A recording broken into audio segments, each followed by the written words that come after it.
મિત્રો, આપના લોકપ્રિય કાર્યક્રમ મહામંથનમાં આપનું સ્વાગત છે. હું છું સુદાન ગઢવી. જ્યારે જ્યારે ચૂંટણી આવે ત્યારે ઉમેદવારો પસંદગી રાજકીય પક્ષો માટે માથાનો દુખાવો બનતી હોય છે. એમાં પણ ઉમેદવારોની પસંદગી બાદ સ્થિતિ વધારે ખરાબ થઈ જાય છે. અત્યાર સુધી કોંગ્રેસમાં આવી નારાજગી સામે આવતી હતી. વખતો વખત ભાજપમાં પણ ક્યાંક ને ક્યાંક નારાજગી જોવા મળી હતી. જે રીતે ભાજપે યુવાનોને તક મળે તે હેતુથી નવા નિયમો બનાવ્યા, તેને સૌએ સ્વીકાર્યા તો ખરા, પરંતુ તેમાં પણ ક્યાંક નારાજગી જોવા મળી. જોકે ભાજપે તેની શિસ્તના કારણે જાણીતું છે, એટલે તેમાં નેતાઓને ખુલીને પોતાની નારાજગી વ્યક્ત નથી કરતા. પરંતુ આ જ ભાજપના વાઘોડિયાના ધારાસભ્ય મધુ શ્રીવાસ્તવના પુત્રને ભાજપે ટિકિટ ન આપતા પોતાના પુત્રને અપક્ષમાં ઉમેદવારી ફોર્મ ભરાવડાવ્યું, જે રદ પણ થયું. બીજી તરફ કોંગ્રેસમાં પણ અનેક વખતે અનેક દાવેદારોના આક્ષેપ રહ્યા છે કે ધારાસભ્યોની જ હાથ ઉમેદવારોની પસંદગીમાં ઉપર રહ્યો અને તેના કારણે યોગ્ય ઉમેદવારની પસંદગી ન થઈ. ત્યારે અહીં સવાલ એ છે કે આજે ઇમરાન ખેડાવાલાએ પણ રાજીનામું આપ્યું છે, કોંગ્રેસમાંથી ધારાસભ્ય છે. આ તમામ મુદ્દા ઉપર ચર્ચા કરીશું મારી સાથે.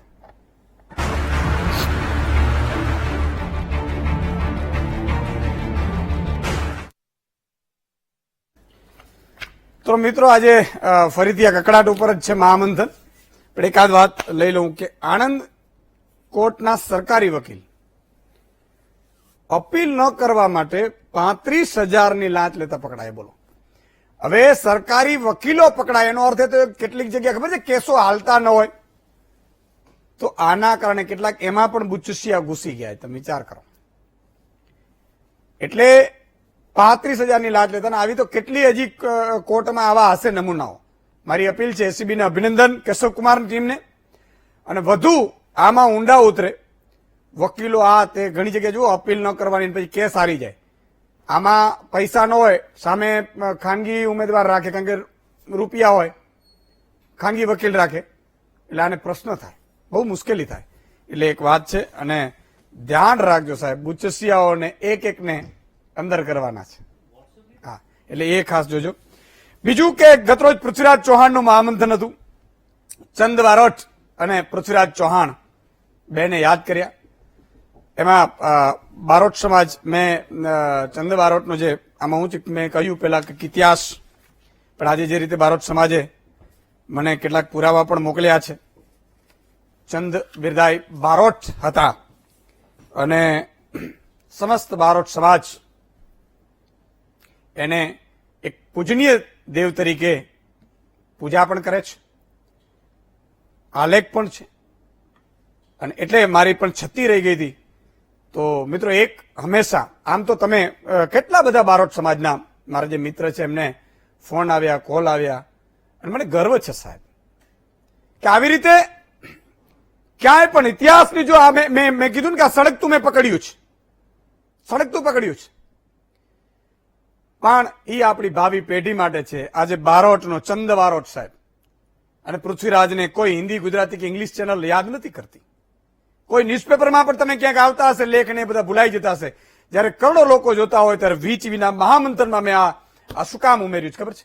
મારું સર્જન છે સાહેબ કંઈક આપવા માટે થયું છે, તમારી લાગણી દુભાવવા માટે નહીં. અને છતાંય ઘણા લોકોએ કીધું કે સુદાનભાઈ, બહુ જ સહજતાથી મને ગર્વ થયું સાહેબ. સમસ્ત બારોટ સમાજને હું કહું છું કે મારી છતી રહી ગઈ હોય તો માફી માંગુ છું, પણ તમારી જે તમારું વડપણ છે સાહેબ. ચંદ બારોટ સાહેબ સમજો તમે, પૃથ્વીરાજ ચૌહાણની મિત્રતા કેવી એમણે નિભાવી. ચંદ બારોટે ત્યાં જઈ અફઘાનિસ્તાનમાં મોહમ્મદ ગરીના સામે મિત્રને બહાર કઢાવડાવ્યું અને પછી મિત્રને કીધું કે હવે મારી નાખ, આ ઉપર ચૌહાણ છે, આ પેલો સુલતાન છે મોહમ્મદ ગોરી, અને શબ્દવેદી બાણ હતા.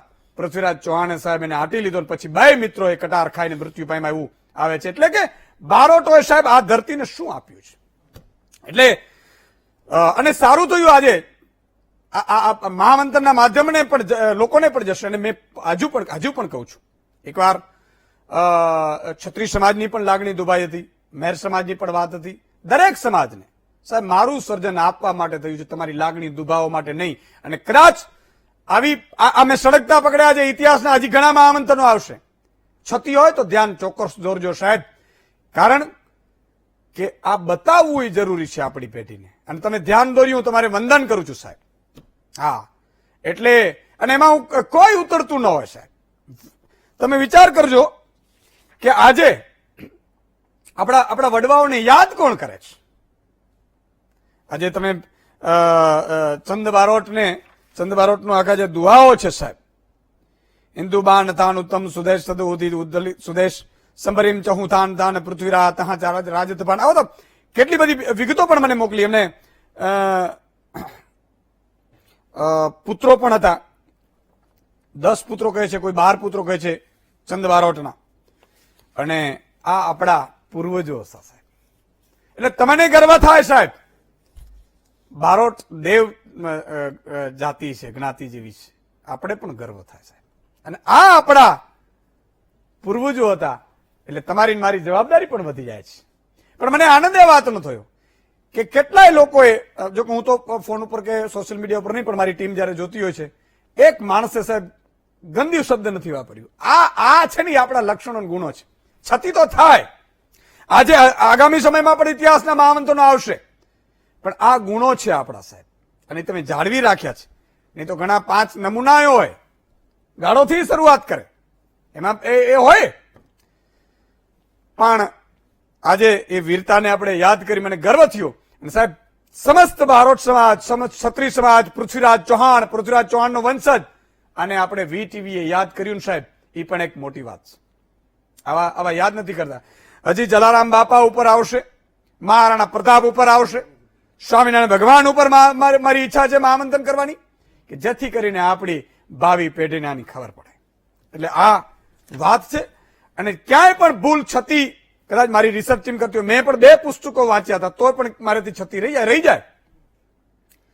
આ ઉપાડ્યું છે તો ભૂલો તો થશે, પણ એ ભૂલોને આપણે સુધારીને આગળ વધીએ. અને કોઈ નહીં પણ કોઈ સમાજ, સાહેબ તમારો તો હું લાડકો છું, તમામ સમાજોનો, તમામ ધર્મના લોકોનો. એક જ વાત કે મારે ઈશુદાનભાઈ કહે છે યાચું છે, ઈશુદાનભાઈ કહે એટલે ગોઠવાઈ જવાય. આ પ્રેમ છે તમારું. અને મારી એટલી જવાબદારી છે કે દરેક ભાવિ પેઢીને સાહેબ, એ કાયદાની વાત હશે, સંસ્કૃતિની વાત હશે, આપણી ખાનદાનીની વાત હશે, આપણા પૂર્વજોની વાત હશે, આપણા બંધારણની વાત હશે, આ બધાથી તમને એવા જાગૃત કરવા છે કે તમને પોતાને ગર્વ થાય કે ક્યાંક સત્યની જ્યોત જડે છે. બાકી ક્યાંય તમે વિચાર કરો, કોઈ ચેનલમાં કે ક્યાંય તમે આ પૃથ્વીરાજની, ચંદ બારોટને, નરસિંહ મહેતાને કોઈ યાદ કરે છે? પણ એની પરવાર નથી. 1,00,001 બરોબર છે, ટાઈગર અભી જિંદા છે, કોઈની ચિંતા નથી. આપણે છીએ, બહુ થયું. તમારો સાથ છે, તમારો પ્રેમ છે, અને એ પ્રેમના કારણે આખા ગુજરાતને એક કરીશું સાહેબ, જોજો તમે. એટલે ફરીથી ક્યાં છતી રહી હોય તો નત મસ્તકે તમને વંદન અને ક્ષમા. આજે જે મહામંથન કરવું છે એ દરેક વખતે ચૂંટણીઓ આવે, ઉમેદવારો હોય એનો વાંધો ન હોય, પણ ઉમેદવારો ન મળે અથવા તો ઉમેદવારો આપણા મૂકેલા ન મૂકે તો કકડાટ કેવા થાય. આજ આમ તો જાહેરમાં મારાથી ન કહેવાય, પણ મારી ચેનલની મારે તમને વાત કરવી છે ધીમનભાઈ. આમ તો આવી વસ્તુ જાહેરમાં ન કહું, પણ એટલા માટે કેવી છે કે સાહેબ વીટીવીનો મેં જયારે ચાર્જ લીધું એડિટર તરીકેનો, ત્યારે મેં નક્કી કર્યું હતું કે કોઈ મારા માણસો ને તારા માણસો નહીં, જે પણ માણસ છે એ કામ કરે છે ને મારો માણસ છે. અને આજે પણ મારા સ્ટાફમાં સાહેબ એ વાતનું ગર્વ છે કે ક્યાંય ગ્રુપાલિઝમ નથી, ગ્રુપલિઝમ ના હોવું જોઈએ. અને એટલે આજે વીટીવીની ટીમ મજબૂત બનીને એટલે આજે ગુજરાતના ખૂણે ખૂણે સાહેબ વીટીવી જોવાય છે. વીટીવી વગર લોકોને ચાલતું નથી. એક દિવસ કોઈની તાકાત નથી કે વીટીવી બંધ કરી શકે. એવી સ્થિતિ ગુજરાતમાં લાવી છે તો અમારી ટીમ લાવી છે. પણ એના કારણ શું? કારણ કે હું સોગંદ ગાઈને કહી શકું કે અહીંયા તારા મારા ન હોય, વીટીવીને સમર્પિત હોય, કામ કરતા હોય, એ બધા મારા છે. આજે હું એટલા માટે આ વાત કરું છું સાહેબ કે આ કોંગ્રેસ ભાજપના નેતાઓ આને ચૂંટણી આપો, આને ચૂંટણી આપો, બીજા પક્ષના નારાજ થાય ને રાજીનામા આપે ને, સાહેબ તમને ધારાસભ્ય કે આમાં ટિકિટો આપીને એ જ મહત્વની વાત છે. તમે પક્ષને વફાદાર ન રહી શકો, સમજો તમે. અને તમે, હું એમ કહું કે ધીમતભાઈને આપો, આ ભાઈને આપો, આ ભાઈને આપો, આ ભાઈને આપો, કદાચ ન પણ આપે તો તમે શું ત્યાગ કર્યું? અને વાત એવી છે, જયારે તમે હેડ બેઠા હો, ટિકિટો વેચાવાના આક્ષેપો થાય, શરમ આવી જોઈએ તમને. એક તો નબળું વિપક્ષ અને એમાં તમે ટિકિટો વેચતા હો એવા આક્ષેપો થાય તો ડૂબી મરવું જોઈએ. હું તમને કહું છું, ગુજરાતની જનતાએ તમને વિપક્ષ તરીકે બેસાડ્યા છે. આજે ભાજપના મેયરને બધાને રદ કરી નાખ્યા. કોઈ મેયરે ચૂંચા નથી કરી.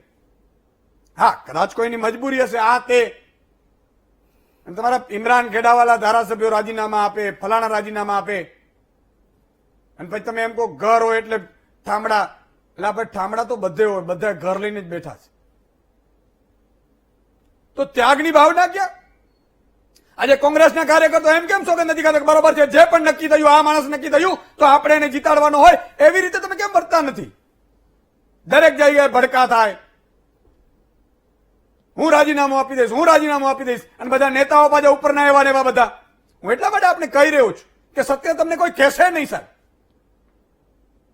ભડકા થાય. આજે કોંગ્રેસના ઘણા કાર્યકર્તાઓ કે સુદાનભાઈ જુઓ ના ટિકિટો વેચાય જેવા આક્ષેપ છે, અમારે તો ક્યાં જવું? ભાજપને જે વ્યક્તિઓએ તમને ટિકિટો આપી હોય એને તમે કોંગ્રેસ પક્ષને હરાવવા નીકળ્યા છો. અને હું નેતાઓને પણ કહીશ કે તમે શું એને સમજાવી ન શકો? અને સમજાવી ન શકો તો નેતાગીરી શેની કરો છો? આ વાત છે. એવી જ રીતે ભાજપમાં પણ ભલે સિનિયરોને કાપી નાખ્યા, મધુ શ્રીવાસ્તવને એને દીકરાનું ફોર્મ રદ કરાવી દીધું કે 3 દીકરા છે, સંતાનો છે. આટલા બધા પ્રેમ કેમ ઉપડાય છે બધાને કામ કરવા માટે? અને કામ કરવું છે તમારે, સેવા કરવી છે, તો સાહેબ તમે કોર્પોરેટ કે હોય તો જ સેવા થઈ શકે. સંગઠનમાં પણ સેવા તો થઈ શકે. ઘણી બધી બાબતો છે જેના ઉપર ચર્ચા કરવી છે. 6 મહાનુભાવો જોડ્યા છે. હિતેશભાઈ પટેલ ભાજપના નેતા છે, મનીષભાઈ મકવાણા કોંગ્રેસના નેતા છે, ધીમંતભાઈ પુરોહિત વરિષ્ઠ પત્રકાર છે, મનસ્વી થાપર રાજકીય વિશ્લેષક છે, સુનિલભાઈ જોશી વરિષ્ઠ પત્રકાર છે, અને મિલનભાઈ ત્રિવેદી સમાજ નિરીક્ષક છે. તમામનો ખૂબ ખૂબ આભાર. શરૂઆત મનીષભાઈ આપણાથી કરવી છે. ધારાસભ્યો રાજીનામા આપે કે અમને નથી કરતા, ત્યાં પાસના કાર્યકર્તાઓ રાજીનામા આપે કે અમારે નથી લડવી ચૂંટણીઓ, જ્યાં આવે ત્યાં કકડાટો આવે, વાત છે કે વેચાય છે ફલાણું ઢીકડું. તમારા લીડરોમાં દર ચૂંટણીએ, મેં વિધાનસભાની ચૂંટણીઓ જોઈ હતી, ટિકિટો વેચાણી એટલે નીકળી પડ્યા. અલ્પેશ કથિરિયા અને દિનેશ બામણી અને બધા ભરતસિંહ સોલંકીના ઘરે ગયા હતા. આ તમને આ બધું તમારે ત્યાં કેમ ભડકા થાય છે? અને ભડકા થાય છે તો કોઈ ડામી શકે એટલો સક્ષમ નેતા તમારે નથી કે પછી કાર્યકર્તાઓને હવે કાર્યકર્તા તરીકે રહેવું નથી? મનીષભાઈ. ઈસુદાનભાઈ, આપે જે પ્રશ્ન કર્યો, ભડકા થાય છે, દરેક પાર્ટીની અંદર ભડકા થાય છે, દરેક પાર્ટીની અંદર પરિસ્થિતિ છે. અને આજે જયારે કોંગ્રેસ પક્ષ આટલા સમયથી વિરોધ પક્ષમાં હોય અને જયારે આજે કોંગ્રેસ કોર્પોરેશનોની અંદર બોર્ડ બનાવી શકે એવી પરિસ્થિતિ ઉભી થઈ હોય, એટલે ઘણા વર્ષથી, ઘણા વખતથી લોકો વિરોધ પક્ષમાં રહ્યા હોય તો આ વખતે એમને તક હોય કે હું પણ કોર્પોરેટર થઉં, એટલે ઘૂસાતુસી હોય અને સ્પર્ધા થતી હોય ઇન્ટરનલ. એના કારણે લોકોને અંદર જે જોશથી બહાર નીકળ્યા હોય, લોકોને એમ લાગતું હોય કે આ વખતે હું કોર્પોરેટર થઈ શકીશ, વાતાવરણ બહુ સારું છે, ભારતીય જનતા પાર્ટીનો વિરોધ છે પ્રજાની અંદર, એને પરિવર્તિત કરીને હું ચૂંટણી જીતી લઈશ. આ કારણે કોંગ્રેસના ઘણા બધા આગેવાનોને, ટિકિટ વાંચુઓને એવું થયું હોય, એના કારણે એમની નારાજગી પણ બહાર આવી હોય, આક્રોશ બહાર આવે એવું બની શકે છે. અને આ બધું જનરલી તમે જોતા હશો, દરેક પાર્ટીની અંદર થતું હશે. પણ જ્યારે કોઈ પાર્ટી જીતતી હોય ત્યારે એના પાર્ટીના ઉમેદવારો વધારે જોશ કરતા હોય છે. એ જ પરિસ્થિતિ કોંગ્રેસની અંદર પણ થઈ છે અને ભારતીય જનતા પાર્ટીમાં પણ થઈ છે, પણ કોંગ્રેસમાં થોડી વધારે થઈ છે. દરેક જગ્યાએ કોંગ્રેસની અંદર ઉમેદવારો ખૂબ મોટી સંખ્યામાં હતા, એટલે આ પરિસ્થિતિ કદાચ થઈ છે. પણ આખરે ઘીના ઠામમાં ઘી ઠરીને રહે છે અને બધા ધીરે ધીરે કામમાં લાગી જશે. પણ એમને આ રાજીનામા આપે છે, કામમાં લાગી જશે? રાજીનામા આપ્યું છે એ કોઈ વિધાનસભાના સ્પીકરને નથી આપ્યું, પાર્ટી પ્રમુખને આપ્યું છે. અને એમણે કહ્યું કે મારો આક્રોશ છે, મારી રજૂઆત છે, મારી વેદના છે, એ ગુજરાત પ્રદેશ કોંગ્રેસના પ્રમુખશ્રીને પહોંચાડવા માટેની મેં વાત કરી હતી. એમને જો રાજીનામું આપવું જોતું એ વિધાનસભાના સ્પીકરને આપી શક્યો હોત, પણ એમણે રાજીનામું પ્રદેશના પ્રમુખને આપ્યું છે અને પોતાની વાત પાર્ટીની વિધિન પાર્ટી કરવા માટેની વાત કરી છે એમણે. ઓકે, ઠીક છે. સુનિલભાઈ, તમારી પાસે આવવા માંગુ છું કે ચૂંટણીઓમાં દાવેદારો હોય, પેનલ બનતી હોય, ઉમેદવારો હોય, બધી વાત સાચી છે. પણ ચૂંટણીઓમાં લોકો લડવાય બહુ માંગે છે, પછી પક્ષ પલટાય બહુ થાય છે.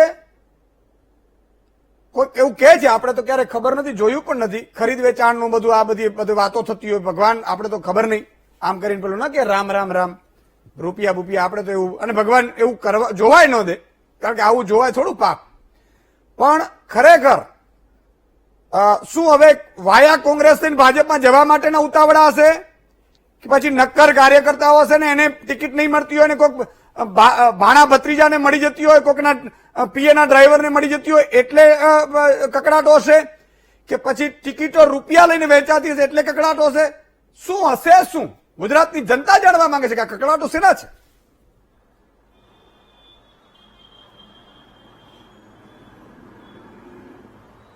બિલકુલ ઈશ્વરદાનભાઈ, આમાં પરિસ્થિતિ બંને પક્ષની જુદી છે. આપણે ભારતીય જનતા પાર્ટી અને કોંગ્રેસની એક પછી એક વાત કરીએ.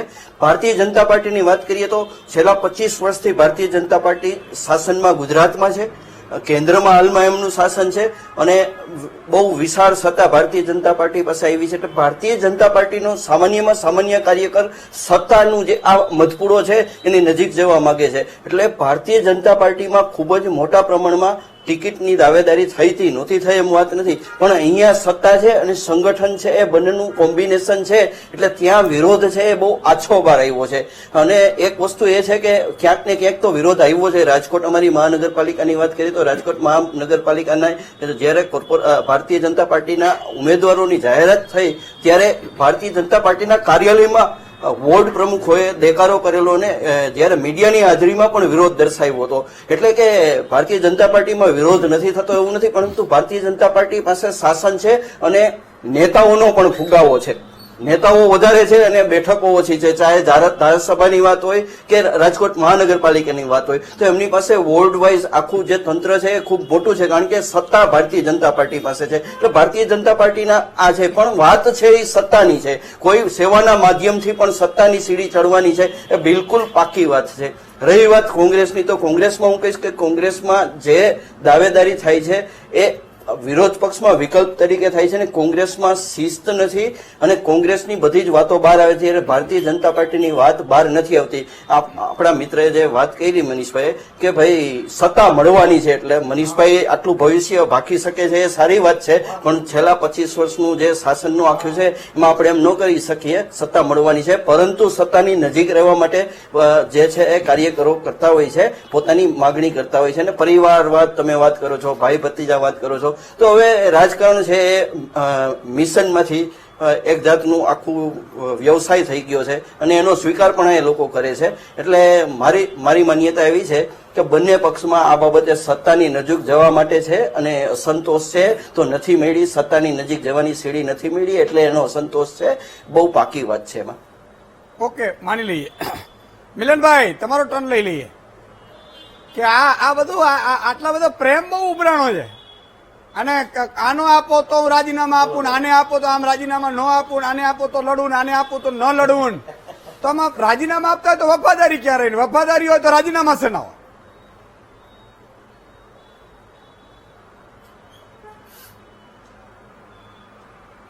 એક જ વસ્તુ છે, સુનિલભાઈએ બહુ સરસ વાત કરી કે અસંતોષ દરેક પક્ષમાં છે. ભારતીય જનતા પક્ષ હોય કે કોંગ્રેસ હોય, અસંતોષ છે. પણ ભારતીય જનતા પક્ષનું માળખું છે એ શિસ્તને પ્રાધાન્ય આપે છે. પછી શિસ્ત ગમે તે રીતે આવી શકે, પ્રેમથી પણ આવી શકે, સમજાવીને પણ આવી શકે અને ક્યાંક આંખ કાઢીને પણ આવી શકે, પણ શિસ્ત જરૂરી તો છે. દરેક પક્ષમાં શિસ્ત જાળવવી જરૂરી છે. કોંગ્રેસમાં લોકશાહી છે અમારા પક્ષમાં એવું કહી અને ક્યાંક એ છાવરવાનો પ્રયત્ન કરે છે કે અમારામાં ખુલ્લી રીતે અમે કહી શકીએ. કહેવાની રીતમાં ફેર હોવો જોઈએ. માને માં જ કહેવાય, એને બીજા સંબોધનથી ના બોલાય, એવી આ વાત છે. એટલે રજૂઆત કરો તો પણ વ્યવસ્થિત કરવી જોઈએ, નારાયણગી પણ વ્યવસ્થિત હોવી જોઈએ. પણ આ વસ્તુ એવી છે કે સત્તા મેળવવા માટેની વાત છે. બે જ પક્ષની વાત કરું એના કરતા ત્રીજા પક્ષની પણ હું વાત કરીશ કે આ વખતે બધે ત્રિપાંખીયો જંગ છે. સાહેબ, પહેલી વાર રાજકોટ મહાનગરપાલિકામાં 72 સીટ ઉપર આપ પણ લડી રહ્યું છે અને અમારે ત્યાં ગઈકાલે એનો રોડ શો જોઈને એવું લાગે કે એ લોકો મહેનત કરે છે, પણ એ લોકોને આ અસંતોષવાળી વાત નડતી નથી. શું કામ ખબર છે? હજી શરૂઆત છે. પણ સાહેબ, એક વાત તમને કહું કે એક સ્થાપિત પક્ષ હોય ને એમાં જે કાર્યકર કામ કરતો હોય વર્ષોથી, પાથરવાથી માંડી અને એક વોર્ડ પ્રમુખ કે એનાથી આગળ પહોંચ્યા હોય આ મહેનત પછી જો કોઈ પેરાશૂટ આવી અને ટિકિટ લઈ જાય તો એક અંદર રંજ રહે, એક અસંતોષની લાગણી રહે, ક્યાંક એ શબ્દો દ્વારા બહાર આવે છે અને ક્યાંક અંદર ને અંદર ધરબાઈ અને પક્ષને નુકસાન કરે છે.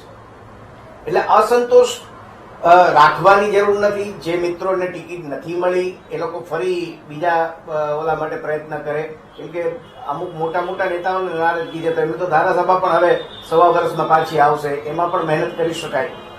બોર્ડ નિગમ આવે એમાં મહેનત કરી શકાય. હંમેશા હું તો કહું છું, કિંગ બનવા કરતા કિંગ મેકર બનવાની મજા જુદી છે. એટલે અસંતોષ મનમાંથી કાઢી નાખો, કેમ કે પક્ષને પોતાના જ માતૃ પક્ષને નુકસાન કરતો હોય છે. આ જે પક્ષમાં જેને ટિકિટ નથી મળી એ સ્વાભાવિક છે કે પોતાના પક્ષનું હિત વિચારે નહીં, નહીં અને નહીં. કોઈ એવો મેં રાજકારણમાં વ્યક્તિ નથી જોઈ કે જે અસંતોષ સાથે પણ ઉલળીને પક્ષ માટે કામ કરે. નહીં સાહેબ, દરેક વ્યક્તિ જ છે અને વ્યક્તિની પોતાની એક મર્યાદા હોય છે. એટલે બધા જ પક્ષમાં ટિકિટની જયારે વહેંચણી થતી હોય છે ને, ત્યારે આજે અમારા રાજકોટમાં તો 1 નંબર વોર્ડમાં જે કેન્સલેશન થયું એનું ધમાસાણ ચાલે. હવે કોંગ્રેસ પક્ષ એમ કહે છે કે અમારી તો મેન્ડેટ સહિત અમારું સ્વીકારાની, અમારી ચૂંટણી પંચની સહી છે ને, ઓલા કે ના ચાલે ને. આ બધી આ મગજમારી છે ને સાહેબ, પ્રજા પણ થોડી થાકે છે. પ્રજાને આમ સીધું સરળ કઈ મળતું જ નથી. દરેક પક્ષ માટે આમ નક્કી કર્યું હોય કે આ વખતે આ પક્ષને મત આપશું, ત્યાં પાછું એનો કઈ કેવું ભોપાળું બહાર આવે, કેવા ઉમેદવારો અંદરો અંદર બાઈજા હોય ને મોવડી મંડળ બાઈજું હોય, મારા તારા આપણા દવલા આ વાલા આ બધામાંથી છે ને દરેક પક્ષ બહાર નીકળશે ને તો અને તો જ સાહેબ આ રાષ્ટ્રનું નિર્માણ થશે. બાકી રાષ્ટ્ર નિર્માણની વાત કોઈ પણ પક્ષ કરશે ને સાહેબ, આ મગજમાં જ નથી ઉતરતી. બિલકુલ, બહુ સાચી વાત. તમે અંદરો અંદર જો વ્યવસ્થિત ન રહી શકો, તમે વ્યક્તિઓને સમજાવી ન શકો, બિલકુલ કઈ રીતે તમે બીજાને સમજાવી શકશો? બહુ સાચી વાત કરી મિત્રો. ત્યાગની ભાવના છે ને બહુ મોટી છે. એ પછી સંસ્થામાં હોય, પરિવારમાં હોય કે ઓફિસમાં હોય. તમે વિચાર કરજો કે આજે છૂટાછેડાઓના કેસ વધતા રહે છે. બહેનો દીકરીઓને મારી અપીલ છે, અને જો સાસુમાં ને વહુએ આ બેનું જ મોટા પ્રમાણમાં હોય છે. પણ મેં એવું સાંભળ્યું છે મિત્રો કે દીકરી હોય, બાપની લાડકી હોય, માની લાડકી હોય, ભાઈની લાડકી હોય, બરાબર છે. એ જયારે બીજા ઘરમાં જાય ત્યારે જો એ દીકરી બાપની જગ્યાએ સસરાને ગોઠવી દે, માની જગ્યાએ સાસુને ગોઠવી દે અને ભાઈની જગ્યાએ દેર કે જેઠને ગોઠવી દે ને સાહેબ, એને ક્યારે તકલીફ ન આવે.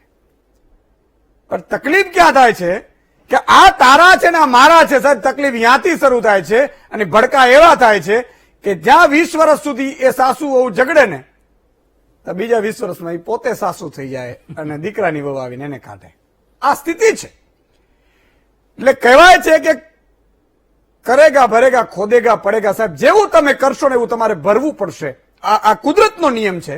અને એટલે મહેરબાની કરીને ઘરમાં સાહેબ તમે એનું સુખી હોવ ને તો માની લેવાનું કોક મારી માં, દીકરી, બહેન છે ને એ સહન કરે છે, બાકી ઘરમાં સુખ ન હોય.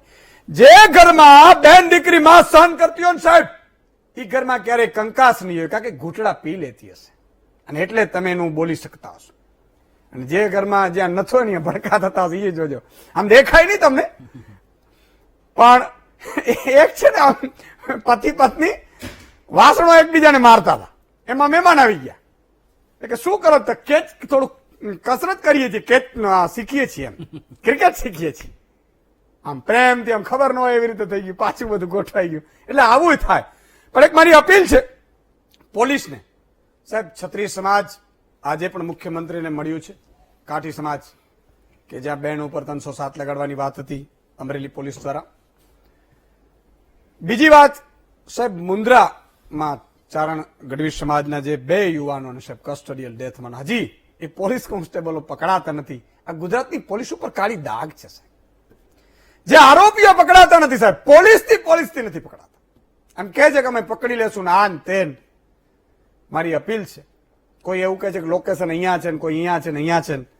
મને લાગે છે કે પકડાતા નથી એવું કેવું એના કરતા યોગ્ય શબ્દ એ છે કે પોલીસ પોતાની પોલીસને છાવરે છે. હા, બની શકે, એવું પણ બની શકે. પણ એક વાત ધ્યાન રાખજો સાહેબ, 2 દીકરાઓને જે રીતે માર્યા છે સાહેબ, પેટ્રોલથી ડામ દીધા છે ને વીજ શોક થઈને એને કિડનીઓ ફેલ કરી દીધી સાહેબ. ગુજરાતમાં કલ્પી ના શકે કલ્પી ન શકાય custodial torture અને અને છતાં હું એમ કહું છું કે કોઈ મોટા નેતાઓ એમ નથી કહેતા, કોઈ અધિકારી એમ નથી કહેતો કે આવતીકાલ સાંજ સુધીમાં સાહેબ એને હંગામા જ કરવાના બિચારાઓને ભેગા થઈને કે ભાઈ અમે મૃતદેહ નહીં સ્વીકારશું ને, તો આપણે શેના માટે તમને બેસાડ્યા? તમે પગાર શેના માટે લો છો? મજીરા વગર માટે પછી પગાર લો છો? શરમ આવી જોઈએ, શરમ. ગુજરાતમાં આવી રીતે વાત કરતા મને હજી એ પકડાયા નથી અને મૃતદેહો માટે કહેવું પડે કે અમે પગલા લેશું ને અમે આમ થશું ને. સાહેબ ન્યાય તો એવું હોવું જોઈએ કે સગો દીકરો હોય ને તો એને પણ ન્યાયમાં તોડવું જોઈએ. આનું નામ ન્યાય કહેવાય. એટલે અપીલ કરું છું, પ્રાર્થના કરું છું ગુજરાત પોલીસને કે હવે હદ થઈ છે. કાલ સાંજ સુધીમાં સારા સમાચાર આવી જવા જોઈએ. એમને એમ થાય અને પાછા કલમો બધાને 302 લાગવી જોઈએ. ખૂનનો મર્ડર છે, 2 લોકોને કસ્ટોડિયલ ડેથ. અને હવે પછી હું એના ઉપર આખું મહામંથન કરીશ કસ્ટોડિયલ ડેથ ઉપર. હવે પછી ગુજરાતની પોલીસમાં સમજી લેજો કસ્ટોડિયલ ડેથ થશે. તમને કોઈ નેતા છાવરતા હશે ને નેતાને હું ખુલ્લું પાડીશ સાહેબ. આ હું તમને જાહેરમાં ગેરંટી આપું છું ગુજરાતની જનતાને કે હવે એવું નહીં થવા દઉં. બહુ થયું. અને કોઈ પણ પોલીસ વાળાને એમ થતું કે હું બચી લઈશ તો એ ઘાસ ખાઈશ. હવે નહીં બચવા દઈએ. તમારા ઓળખાણો જેટલી હોય ને એ લગાડી લેજો. તો આ એક વાત છે. હિતેશભાઈ તમારી પાસે આવું છું. તમારે દર વખતે ઘી ગોળો જોઈએ છે. તમે આમ કરો તોય માની જાય, મેયર કાપો તોય માની જાય, સ્ટેન્ડિંગ કમિટીના ચેરમેન કાપો તોય માની જાય. ખરેખર આ જાદુની છડી એવી છે. એટલે આમ કોકની ફાઇલો નથી ને, એમ ઘણા એવું કે આપણે તો બહુ ખબર નથી સુદાનભાઈ, ડર. એટલે એ ફાઇલો હોય ને દબાવી દેતા હોય એવું તો નથી ને, કઈ ખબર નથી. આપણે આ તો લોકોમાં એવી ચર્ચા થાય છે.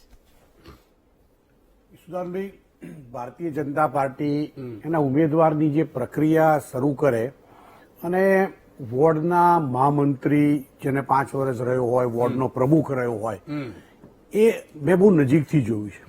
2012 પછી ભારતીય જનતા પાર્ટીમાં આવ્યા પછી એની એક પ્રક્રિયા જયારે જોઈ છે, પછી એ વિધાનસભાનું ઇલેક્શન હોય, કોર્પોરેશનનું હોય, એ પ્રક્રિયાની અંદર તમે જેમ કીધું ને એમ કે નાનામાં નાના માણસને પણ એને કારે તક આપી, એને કરેલા કામ જે છે એને કેવી રીતે આગળ લઈ જવો અને એને સક્ષમતાથી કોર્પોરેટર, ધારાસભ્ય કે એમપી કેવી રીતે બનાવવા. સવાલ એટલો છે કે ભારતીય જનતા પાર્ટી જ્યારે પણ પ્રજા સમક્ષ ઉમેદવાર મૂકે છે ત્યારે એ વિસ્તારમાં એને કરેલું કામ, પાર્ટીએ માટેની એની વફાદારી, આ તમામ વસ્તુઓ છે. હું એવું નથી કહેતો કે ભાઈ ભારતીય જનતા પાર્ટીમાં ટિકિટની વહેંચણી થઈ હશે અને કઈ એમાં કોઈક જગ્યાએ નાનું મોટું મંદુક થયું હશે, પણ ભારતીય જનતા પાર્ટી પાસે એના સક્ષમ નેતાઓ છે, એના સક્ષમ મેનેજરો છે. એ લોકો અને તમે પ્રજા આપણે બધું જોઈએ જ છે. સવાલ એટલો જ છે મારે. બહુ સાચી વાત. મેનેજર બહુ સરસ શબ્દ. નહીં, એટલે હું એ જ કહું છું કે આજે ભારતીય જનતા પાર્ટી પાસે તમામ નેતાઓ જે છે એને પાર્ટીના જે નારાજ થયેલા વર્કરો છે એને સાંભળે પણ છે. મનીષે કીધું કે ડર, આમાં કોઈ ડર જેવું છે જ નહીં. આટલા 500-600 ઉમેદવારો જ્યારે મૂકવાના હોય તો ડર તો તમારા નેતાઓને થયો. તમારે ટિકિટનો મેન્ડેટ ના આપી શક્યા. તમારા કોંગ્રેસ ભવન ઉપર જુદા જુદા નાના નાના નેતાઓને મૂકવા પડ્યા અને રોષ ટાળવવા માટે મોટા નેતાઓ ત્યાંથી નીકળી ગયા. આ બધું કોંગ્રેસમાં બને છે. કોંગ્રેસની અંદર આક્ષેપો થાય. બેને આજે કોંગ્રેસના બેને બહુ મોટો આક્ષેપ કર્યો. જાહેર જીવનની અંદર આટલા મોટા પૈસાથી ટિકિટ મળવાનો એ આક્ષેપ વ્યક્તિગત છે, એમાં હું બીજું કહેવા નહીં માંગતો, પણ આવા આક્ષેપો પહેલા કોંગ્રેસના નેતા ઉપર પણ બહુ થયા છે. એટલે કોંગ્રેસના જ્યાં નેતૃત્વની વાત આવે છે ત્યારે સાંભળો મનીષભાઈ, સાંભળો તો જેને ટિકિટ ના મળે એ વાતનું થતું હોય. મનીષભાઈ બે તમને શું સાંભળ્યા જ મનીષભાઈ, અને હું રિસ્પેક્ટથી તમને સાંભળું છું. તમારો વારો આવે ત્યારે તમે બોલજો, મને કોઈ ના નથી. પણ મારું કેવું એટલું છે કે કોંગ્રેસની અંદર એમનું નેતૃત્વ, પછી એ કેન્દ્રનું હોય કે રાજ્યનું હોય, બાપુ કોંગ્રેસના નેતૃત્વ આજે કોની જોડે છે? મહિલા છે. મહિલા સશક્તિકરણની નહીં, એટલે હું મહિલા તો સારું સાહેબ. પણ તો પછી અહીંયા મહિલાઓ કેમ આટલી દુખી છે કોંગ્રેસમાં? તમે જુઓ, ઉપપ્રમુખ આજે રડે, શહેરની ઉપપ્રમુખ રડે, મહિલા બદલવા. અને તમે જુઓ, ભારતીય જનતા પાર્ટીનો કોઈ પણ ઉમેદવાર છે ને એને એક ક્રાઇટેરિયા બનાવી દીધો એના માટે પાર્ટીએ. એ ક્રાઇટેરિયાની અંદર રહ્યા કોઈને ઉમેદવાર એની જગ્યા બદલવાની નહીં. કોંગ્રેસની અંદર આજે ધારાસભ્ય મનીષભાઈએ કીધું કે પાર્ટીના પ્રમુખને આપ્યું છે, ધારાસભ્ય નથી આપ્યું. એટલે ચૂંટાયેલો ધારાસભ્ય પોતે પ્રજામાં સારું થવા માટે કે દેખાવા માટે એ પાર્ટીના પ્રમુખ ખબર જ છે કે સ્વીકારવાના જ નથી. અચ્છા. તો પછી એટલે નાટક જેવું કહો છો. હવે એ તમે ના, ના, મારું મને કેવું, બહુ ક્યાં મનીષભાઈએ ખબર પોતે જ કીધું, મેં નથી કહ્યું. અચ્છા. એમને શું કીધું કે ભાઈ અધ્યક્ષને જઈને આપવું જોઈએ. ખરેખર જો તમને નારાજગી હોય, તમે પાર્ટીના સક્ષમ ધારાસભ્ય છો અને ધારાસભ્ય તરીકે આજે તમારી વાત ના સાંભળી શકે તો પાર્ટીના એ પણ તમારે ટૂંકમાં ઘી કેળા છે જો ત્યાં પાસ વાળા હંગામો કરે છે. એના માટે એટલા માટે છે અને કે સુરતમાં ભારતીય પણ તમને- જનતા પાર્ટી લોકોની વચ્ચે રહીને કામ કરે છે. ઓહ. અને બીજું એટલે હજાર માસ્ક કે- બાસ્ક ના નહીં, રૂપિયા કઈ નડશે જ નહીં એમ. જો એક કાયદાની પરિસ્થિતિ એવી છે કે એના માટે દરેક કરવું પડે. નહીં, નહીં. એમાં એવું નથી કે ભાઈ બાકી ભાજપ વાળા જોડ નથી લીધા અને કોંગ્રેસ વાળા જોડે લીધા છે. બધા માટે. કે બધે કોઈ ઉઘરાણું જ જોડે- થયું છે. દરેક બધે લોકો ઉઘરાણું જ થયું છે. જેને કાયદાનો ભંગ કર્યો એને મેં લીધા. કર્યો તો મારે બી ચૂકવો હા, હા, પડે. બિલકુલ, બિલકુલ. એ અને એ કોના માટે કરે છે? આજે સમાજમાં લોકો કરજા. આજે જે આ એક મોટો તમે જુઓ કે કોરોના વાયરસને અટકવા માટે જે કઈ કાયદા જરૂર કર્યું પડી. ટૂંકમાં એ. આજે બિલકુલ. નાઇટ કર્ફ્યુ કર્યો આપણે હા. તો ગુજરાતમાં તમે જુઓ એમાં દરેક જગ્યાએ આપણે ઘટતા ગયા કોરોના એટલે ઘટતા ગયા આજે એટલે ઘણા એવું કહેતા એટલે ચૂંટણી આવશે એટલે દરેક ઘટી જશે જગ્યાએ પણ ના એવું નથી એમ. એવું નથી ટૂંકમાં ઘટી ગયું છે અને ધીરે ધીરે ઓછું થયું છે વાત સાચી. મનસ્વીજી તો આ યાર કકડાટ ચૂંટણી પૂરી થાય ત્યાં સુધી હાલશે કે ईशुदान भाई जिस तरीके से राजनीति का जो स्तर है ना लगातार गिरता है, कंफ्यूजन क्रिएट करता है. हमारे को ये नहीं समझ आ रहा कि मैनिफेस्टो कहाँ है अभी तक. मैं मैनिफेस्टो तो की ये इंतजार कर रहा हूँ तभी मेरे महामंत्रण करना है अब मैनिफेस्टो. हम कितनी बार डिस्कस कर चुके हैं तो? कि मैनिफेस्टो डिस्कशन कब करेंगे. हाँ। मैनिफेस्टो की बात नहीं है. जरूर बड़ी पार्टी जब होती है, मेरे से पहले भी मित्र ने बोला कि जब नई पार्टी आती है तो इतनी ज्यादा लड़ाइयां नहीं होती. बीजेपी पुरानी पार्टी है, लगातार जीतती हुई पार्टी है, तो यहाँ पे एक तरीके से क्या होता है कि आपको टिकट मिल गया, मैंडेट मिल गया तो 100% जीतने के चांसेस जो होते हैं वो ब्राइट ज्यादा होते हैं. कांग्रेस में इतने ब्राइट नहीं होते तो फिर भी लड़ाई होती है. तो इसके ऊपर ज्यादा डिस्कशन करने की बात नहीं, पर सवाल ये है कि बीजेपी जो डिसिप्लिन पार्टी है, बीजेपी में इससे पहले पिछले इलेक्शन में हमने ऐसा नहीं देखा था कि इतना ज्यादा आक्रोश हो रहा है, या बीजेपी में जो डिसिप्लिन पार्टी है वो कहीं ना कहीं इनडिसिप्लिन की तरफ जा रही है. बीजेपी में हमने कभी ये नहीं देखा कि अगर टिकट नहीं मिलती तो वहां पे लोग दुखी हो जाते हैं, आंदोलन करने लग जाते हैं, ऐसी बातें करते हैं. ये पहली बार बीजेपी में हमको नेशनली पहली बार देखने को मिला. कांग्रेस में तो ये रेगुलरली हम देखते आए, कभी किसी को टिकट नहीं मिलती तो वो लोग राजीव भवन पहुंच जाते हैं और अपना आक्रोश बताते हैं, और ये हमेशा से चलता आया है कांग्रेस में. तो कांग्रेस में ये नया नहीं है, पर बीजेपी में ये बिल्कुल नया है. बीजेपी को ये समझने की जरूरत है, समझाने की जरूरत है. नए कार्यकर्ताओं को जिनको वो जोड़ रहे हैं उनको बताने की जरूरत है कि आने वाला फ्यूचर बीजेपी का कैसा है. उसके बहुत सारे कारण है, ये आक्रोश के कारण बहुत सारे हैं. एक पहला कारण जो है कि जब तक ये क्या आउटसोर्सिंग बहुत ज्यादा चल पड़ा है. बीजेपी में क्या हो रहा है कि जो नेता तैयार होता है वो नेता बनने की कोशिश करता है. कोई भी हमारे देश में नेता मतलब टिकट लेता है तो ये सेवा की बात नहीं है, सबको नेता बनना है, पावर में आना है, ये सबकी इच्छा होती है और सब इसी कारण राजनीति में आते हैं. तो बीजेपी में क्या हो रहा है कि एक डिले प्रोसेस हो गया है. एक ना जो आप आदमी पहले होता है कि आप कॉर्पोरेटर बनेगा, वो डिले इसलिए हो गया क्योंकि ऑलरेडी कांग्रेस से बहुत सारे लोगों को आउटसोर्स कर दिया है. अब आउटसोर्स करते हैं तो आप कमिटमेंट देते हो कि आपको कुछ ना कुछ देंगे, और कुछ ना कुछ में एक होता है कि आपको टिकट देंगे. जब टिकट देते हैं तो जैसे मेरे भाई हैं बाजू में बैठे बीजेपी के प्रवक्ता, जो इतने पुराने कार्यकर्ता हैं उनकी टिकट जो होती है वो पीछे चले जाती है, क्योंकि एक नई कमिटमेंट, अनप्लान कमिटमेंट की जाती है, उन लोगों को देना पड़ता है. तो इस कारण कहीं ना कहीं आक्रोश बीजेपी को सड़कों पे दिखाई दे रहा है, आक्रोश बीजेपी को कार्यालयों के बाहर दिखाई दे रहा है. कांग्रेस का आक्रोश का कारण जो हमको समझ आता है कि ये है कि एक तो लीडरशिप जो कंफ्यूजन है कि करना क्या है, कैसा क्या है, कि अपॉर्चुनिटी क्राइसिस जो है, नए लोगों को ये लग रहा है कि अगर हमको मिलेगा तो शायद हम बेटर परफॉर्म कर पाएंगे. कांग्रेस के प्रवक्ता ने एक ये चीज बोला कि रेजिग्नेशन दिया है, कोई स्पीकर को थोड़ी दिया, घर में दिया है, तो इसका मतलब ये है कि रेजिग्नेशन के बिना कांग्रेस में बात नहीं सुनी जाती.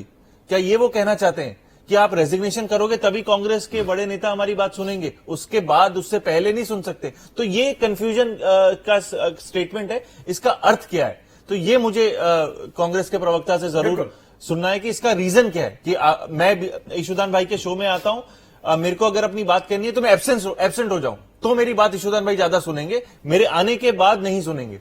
इसका मतलब कुछ ऐसा हुआ है। બિલકુલ ધીમંતભાઈ, એટલે આમ તો એક મધુ શ્રીવાસ્તવ એણે જે પત્રકારને ધમકી આપીને વખોડીએ છીએ આપણે, ખુલ્લી રીતે ધમકી આપી, મારા માણસને કઈ પતાવી દઈશ. ભાજપના ધારાસભ્ય છે અને ભાજપે ટિકિટ ન આપી એના દીકરાને એના પક્ષમાં, પછી રદ થયું. હવે આવતી વખતે ભાજપ આપે એવું લાગતું તો છે નહીં, તો નક્કી છે, કારણ ગયા વખતે પણ પ્રોબ્લેમ નતું જ. પણ છતાંય ભાજપની મજબૂરી છે કે પગલાં નથી લેતું. એટલે ભાજપ છે એ મેયરને કાપી નાખ્યા, કારણ કે મેયર કોઈ બોલશે નહીં, પણ મધુ શ્રીવાસ્તવની સામે ભાજપે પણ ઝૂકી જવું પડે છે. એવી રીતે ઘણી જગ્યાએ થયું છે.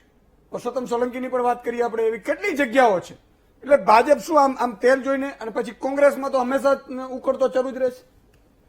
ના, સારું થયું તમે બીજેપી કોંગ્રેસ બંનેની અલગ અલગ વાત કરી, કારણ કે બે ચર્ચા અલગ અલગ મુદ્દા ઉપર કરવી એમ છે. શરૂઆત આપણે મધુ શ્રીવાસ્તવથી એટલા માટે કરવી પડે ઈસુદાનભાઈ, બહુ ગંભીર ઇસ્યુ છે. મધુ શ્રીવાસ્તવ ડે 1 થી જયારે ભાજપમાં આપણે એમને જોયા ત્યારથી જ ગુંડાગીરી કરતા આવ્યા છે. અને એમણે હદ જયારે વટોળી દીધી કે હમણાં આજે તમે વિડીયો જુઓ, પત્રકાર એમનો ઇન્ટરવ્યુ લે છે, 3-4 ચેનલો છે. પત્રકારને ખુલ્લે આમ માઇક ઉપર જે માણસ બીજેપીનો ધારાસભ્ય કહી શકતો હોય કે ભાઈ તું આ રીતે મને પ્રશ્ન પૂછવાનું બંધ કરી દે, નહીં તો મારા માણસને કહીશ ને તો ઠોકી નાખશે, તમને ઠોકાઈ જઈશ. બરાબર, કઈ જાતની ભાષા છે, કઈ જાતનું આ આના પોલિટિકલ ઉપર પોલીસ ફરિયાદ થવી જોઈએ. નિવેદન કલ્ચર છે.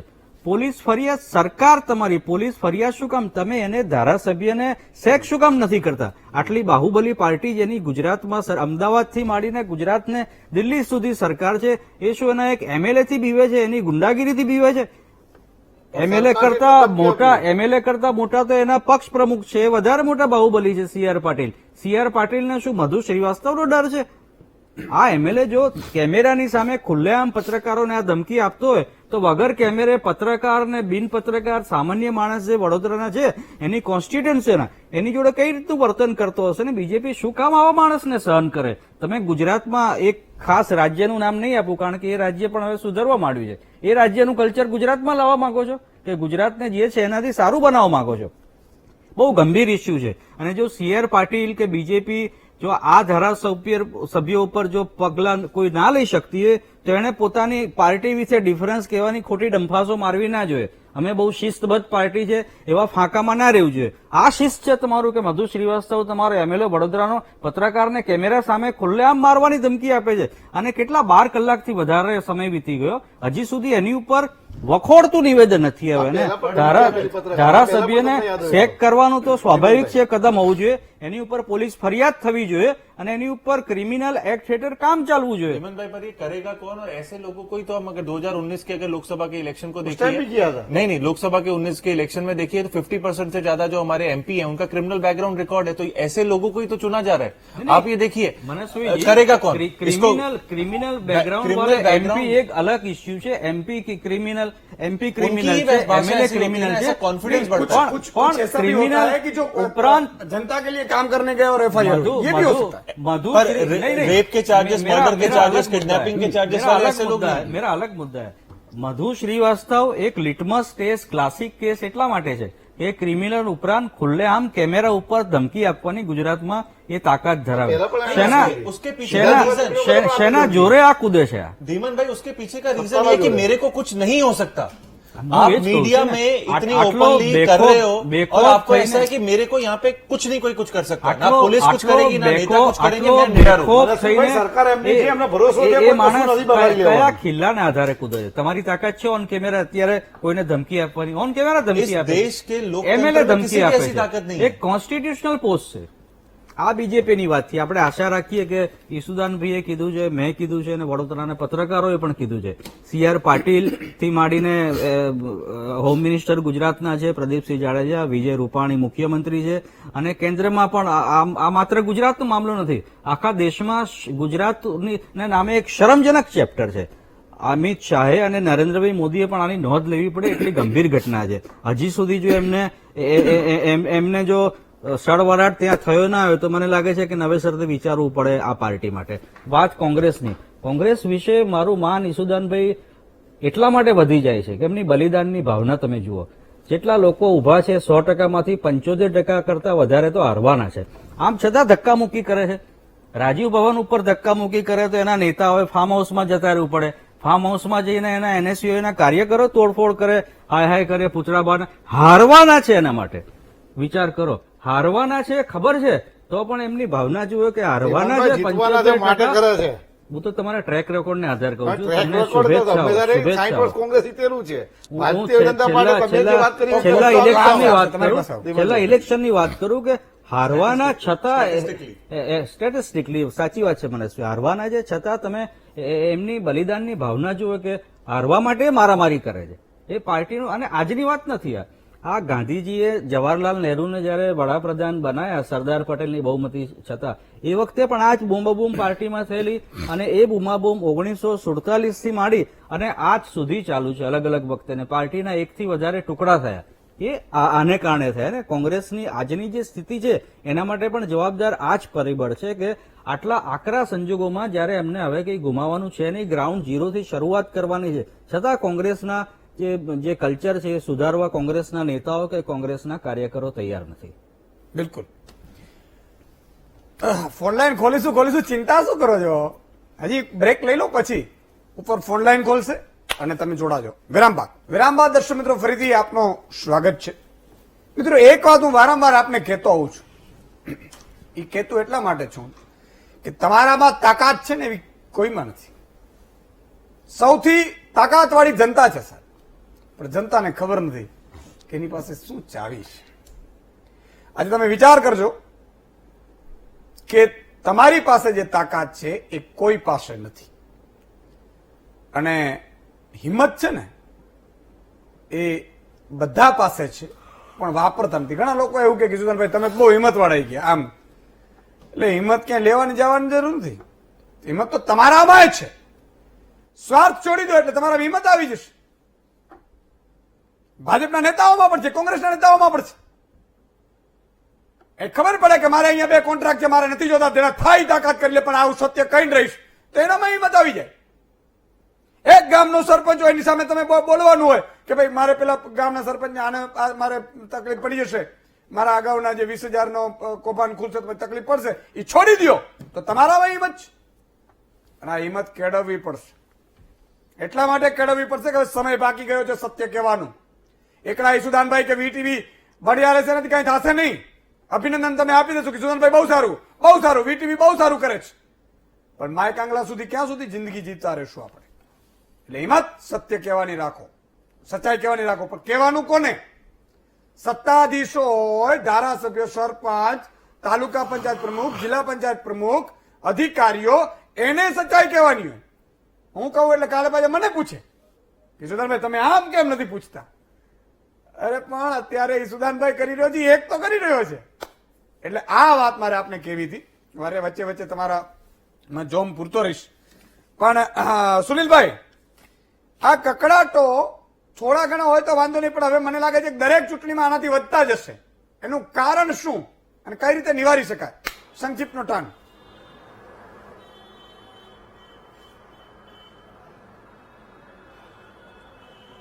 પેલી વાત આપણે કરીએ તો સૌથી મોટી વાત એ છે કે અગાઉ વાત થઈ એમ સત્તાનું એક છે ને કેન્દ્રીકરણ થયું છે, અને એ કેન્દ્રીકરણમાં વાલા દવલાની નીતિ આવે છે, એટલે કકડાટ થવાનું છે.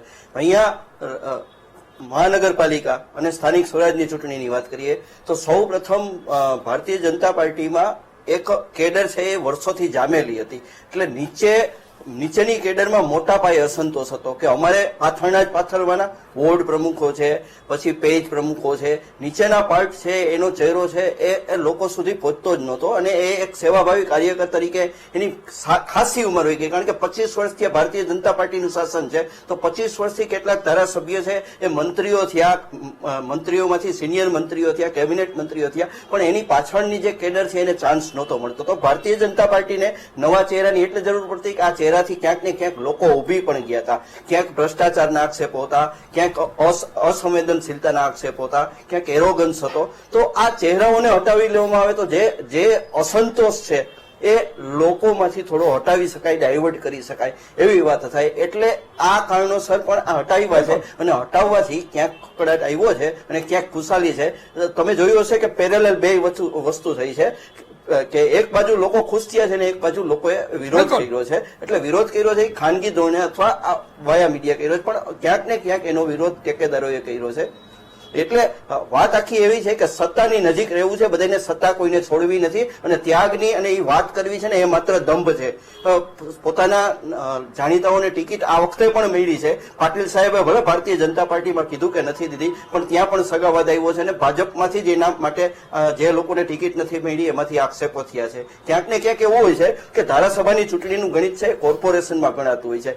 કયા કોર્પોરેટરો કયા વોર્ડમાંથી ઉભા રહીએ તો કયા ધારાસભ્ય, ભાવિ ધારાસભ્ય અથવા હાલના ધારાસભ્ય છે એને ભવિષ્યની ચૂંટણી લડવામાં પોતાના ટેકેદારોની એક આખી રિંગ બને, સિન્ડિકેટ બને, અથવા પોતાનું વાહન, પોતાનું જે સાધન છે એ સાધ્ય કરવા માટે નીચે કેડર બેઝ તૈયાર થાય તો પોતાના કોર્પોરેટરો આવે એ માટે એ લોકો લોબિંગ કરતા હોય છે. અને એ લોબિંગને કારણે ક્યાંક ને ક્યાંક એવું બનતું હોય છે કે જયારે નથી થતું, એવું વસ્તુ નથી બનતી, ત્યારે એ વિરોધ હોય છે. ઇમરાન ખેડાવાલાના કેસમાં હું તમને એ જ કહેવા માંગુ છું કે ઇમરાન ખેડાવાલાના જો કોર્પોરેટર જે એના પસંદગીના દાવેદારો હોય એને ટિકિટ ન મળે તો ભાવિ ધારાસભાની ચૂંટણીમાં એની સીટ છે એ આપોઆપ છે ને મજબૂત નથી રહેતી, એ નિર્બળ સીટ બની જાય છે. કારણ કે એમના જે નીચેનો કેડર બેઝ છે એ ધારાસભાની ચૂંટણીમાં કામ નહીં કરે. જો એને ટિકિટ નહીં મળી તો એમની ધારાસભાની ભાવિ પોતાનું પદ છે એ જોખમમાં છે. તો અહીંયા સ્વાર્થના જુદા જુદા એક તબક્કા હોય છે અને આમાં આ તબક્કામાં ક્યાંક ને ક્યાંક આ વિરોધ છે. મેં તમને કીધું એમ ભારતીય જનતા પાર્ટીમાં આ વિરોધ છે ક્યાંક દબાવી દેવામાં આવે છે અને કોંગ્રેસમાં આ વિરોધ છે બહાર આવે છે. કારણ કે કોંગ્રેસે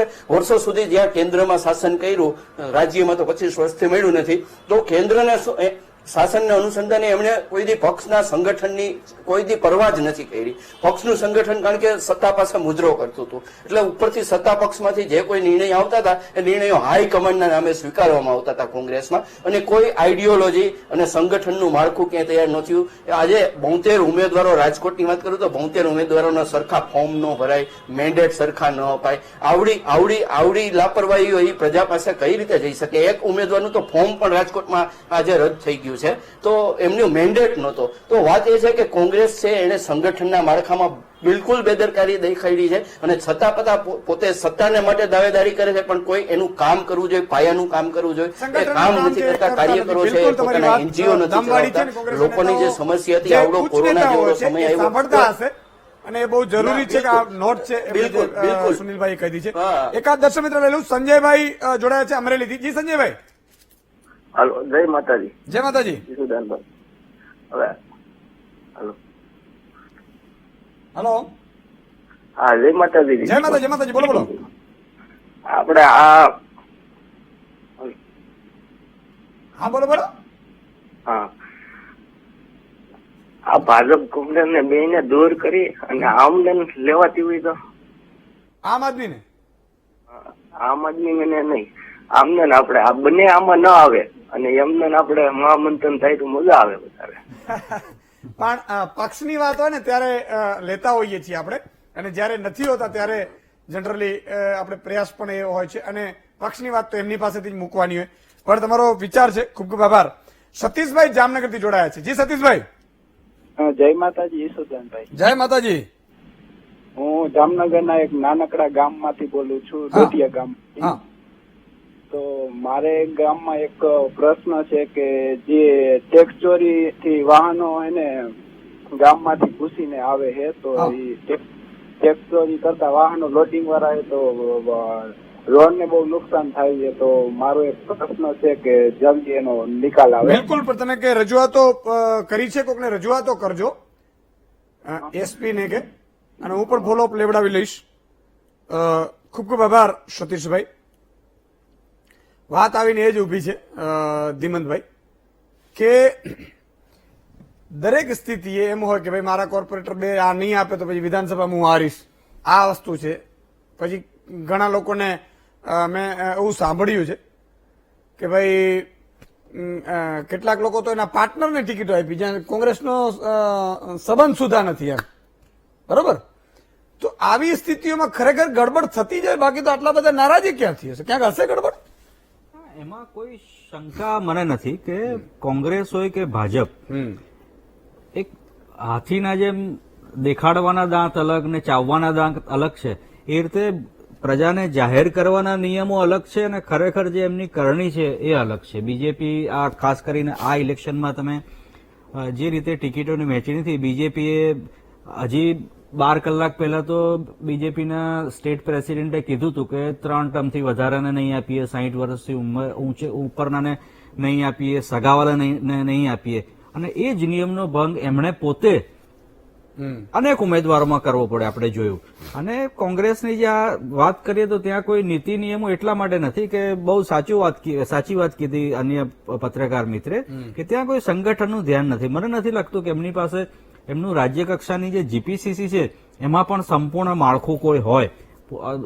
પ્રમુખથી માંડીને નીચેના ઉપપ્રમુખો, મહામંત્રી, મંત્રી અને એનું સમગ્ર માળખું જે હોય છે, અને જે છે એ પણ તમે જુઓ 2 પ્રેસિડેન્ટ એના છે, એમાં બીજા પ્રેસિડેન્ટ શું કરે છે હજી સુધી આપણને કોઈને ખબર નથી પડી. હાર્દિક પટેલ નામના કોક છે એમના ભાઈએ.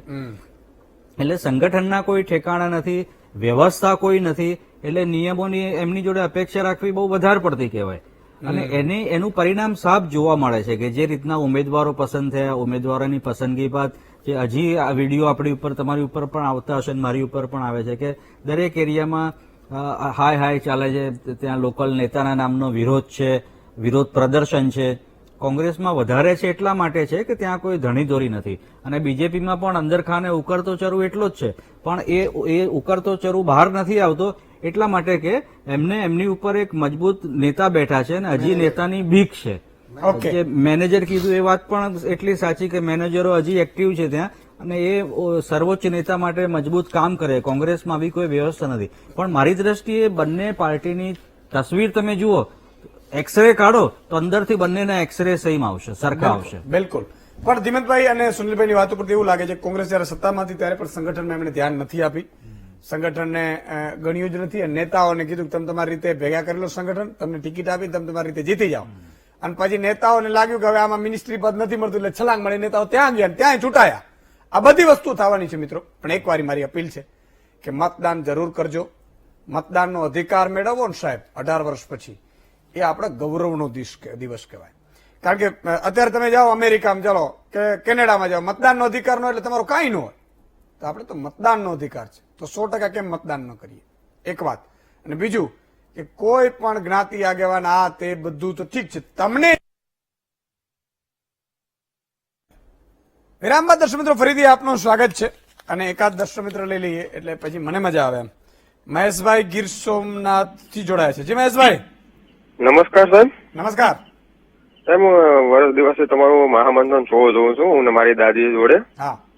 મારી દાદી શો જોઈ એવેલા જમતા નથી. અરે વાહ. બરાબર. 100 વર્ષની ઉંમર છે મારી દાદીમાની. હા, એમને મારા વંદન કહેજો. ભાઈ જરૂર ગીર સોમનાથ આવો તો મળવા આવજો સાહેબ. બિલકુલ. ને સાહેબ પ્રશ્ન એ છે મારો, અત્યારમાં નારેડીમાં સફેદ માખી આવેલી છે ને નારેડીના ખેડૂતને બહુ નુકસાની છે, એના માટે કઈ સહાય સરકાર કરે એ એક પ્રશ્ન છે. અને એક પ્રશ્ન એ છે કે કોડીનારમાંથી અજીતસિંહ પરમાર નું મૃત્યુ થયેલું કોબરા કમાન્ડર તરીકે, એનું કોઈ તપાસ હજુ સુધી થઈ નથી. તો આ જે આ તપાસ નથી થતી એનું શું કારણ હોય? ના ના બિલકુલ. આ બે વાત તમારી હું અપીલ કરું છું સરકારને કે ખાસ નોંધ કરે. ખૂબ ખૂબ આભાર મહેશભાઈ. અને એ 100 વર્ષના દાદીમાને મારા વંદન કે, અને જરાય ચિંતા ન કરતા, તમારો દીકરો આ ગુજરાત માટે જેટલું લડવાનું હશે એટલું લડશે. કોઈ આવે કોઈ ના આવે, આપે ન આપે, એટલે દાદીમાને અને તમારા જેવા આશીર્વાદ ત્યાંથી આપે છે ને એટલે હું બોલી શકું છું સાહેબ. આ બહુ વાત એ જ છે સાચી હકીકત. પ્રવીણભાઈ મોરબીથી જોડાય છે. જી પ્રવીણભાઈ. જય માતાજી. જય માતાજી. ઈશ્વરભાઈ, આ 3 મહિના થયા ખેડૂત આંદોલન હાલે, કઈક ધ્યાન દો. હું તો કેટલુંક દવામાં, મારી તો મહામંત્રનો કરીને થાક્યો. અહીંયા ગુજરાતીમાં તો કોઈ ન કર્યું, આપણે કર્યું. ખેડૂતને તો સરકાર હેરાન કરી નાખે. પણ એમાં મેં કીધું કે મારી તો પછી અમુક લક્ષ્મણ રેખા આવે ને, મારાથી ત્યાં આંદોલન સ્થળે ન જવાય. પણ આ લક્ષ્મણ રેખા ન હોત તો ચોક્કસ ઈસુદાનભાઈ ત્યાં હોત, કોઈ સવાલ નથી. બનતી કોશિશ આપણે કરવાની છે. સાચું ખોટું એ તો બીજા નંબરની વાત છે, પણ મને દુઃખ ત્યારે થાય છે કે જયારે ખેડૂતોને સાહેબ આતંકવાદીઓ કહે અને એને લોકો સાથ આપે, ત્યારે મને પીડા થતી હોય છે કે જે ખેડૂતના કારણે સાહેબ તમે એનું ખાઈએ છીએ, એને રાત દિવસ મહેનત કરીને તમને મને ઘઉં આપે છે, ભાવ નક્કી નથી કરતો છતાંય આપે છે. આજે આ પેન છે ને, પેન, આ પેનના માલિકને પૂછજો કે ભાવ કોણ નક્કી કરે છે? આ કોટી છે ને, એ કોટીને બનાવનાર કંપનીના માલિકને પૂછજો, કોટીનો ભાવ કોણ નક્કી કરે છે? સરકાર નથી કરતી. આ શર્ટ છે ને, એ શર્ટ પૂછજો કોણ નક્કી કરે છે. અને સાહેબ, જયારે ખેડૂત ભાવ નક્કી કરતો થઈ ગયો ને, ત્યારે તમે મધ્યમ વર્ગને હું ખાઈ નહીં શકીશું. જાઓ, હું તમને બહુ સાચી વાત કરું છું કે 5,000 રૂપિયા માણસ છે ને ઘઉં, તો તમારી મારી તાકાત નથી કે તમે એનું ખાઈ શકીએ. પછી આપણે એમ કહીએ છીએ કે એને બધું આપી દઈએ છીએ ખેડૂતોને. એ બધું બોલાવડાવો નહીં તમે મને. આ મુદ્દો ભટકાઈ જશે, પણ પીડા આ છે. અને છતાંય કોક એવું આતંકવાદી કરીને કે આપણું હૈયું કકડે, હૈયું કકડે છે. બીજું શું કરી શકીએ? મારા હાથમાં કઈ સત્તા નથી સાહેબ. હોતને તો બીજી ઘડી ન થવા દઈએ. આ પીડા છે. અને મહારાષ્ટ્ર સરકારે કીધું છે કે બધા સેલિબ્રિટીઓની ટ્વીટની તપાસ કરવામાં આવે છે. કરવામાં આવે, બિલકુલ કરવામાં આવે. કે તમે ટ્વીટ કરો, જો હું એમ કહું છું, પણ તમે એવું કહો કે આતંકવાદીઓ છે એટલે શું યાર? અને આપણે સરકારના નેતાઓને સ્વીકારી લે? શરમ આવી જોઈએ યાર. એ રાત દિવસ મહેનત કરે છે, ખેડૂતો એ આતંકવાદી છે. આ મારે અપીલ કરવી છે કે આવું કોઈ નિવેદન એવું ન કરતા. જો કાનૂન, કાયદા, આંદોલન આ બધું સરકાર એની રીતે પણ બેઠકો કરે છે, અભિનંદનને પાત્ર છે. સરકારે એક પણ ક્યાંય લાઠી નથી ચલાવી, અભિનંદનને પાત્ર છે. એ બાબતે બેમત નથી, પણ ખોટો ચિતરવાનો પ્રયાસ ન કરો. આટલો જ મારી પીડા છે. મિલનભાઈ, હું ઊંધે રસ્તે પાછો ચડી જાઉં પછી બ્રેક નહીં વાગતી. આ અંદરની પીડા છે એટલી. પણ આનો રસ્તો શું? આ કકડાટ વાળું ના કઈ રીતે આ ઉકેલી શકાય? એમ નેતાઓ સંક્ષિપ્તમાં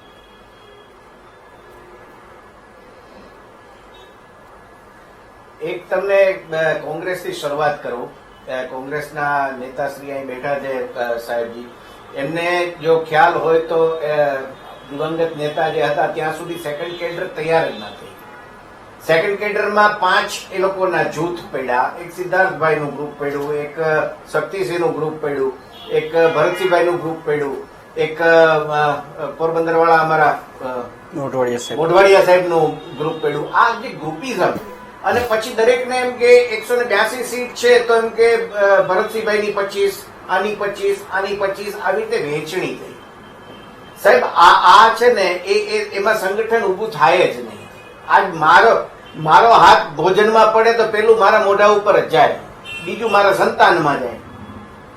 ત્રીજે હાથ દેવાનો હોય ને તો તે તો બહુ મોટી વાત થઈ સાહેબ. જે આ ક્યારેય સેકન્ડ કેડર કોંગ્રેસમાં તૈયાર થઈ જ નથી, અને હજી પણ એ જ ભૂલ ચાલુ છે.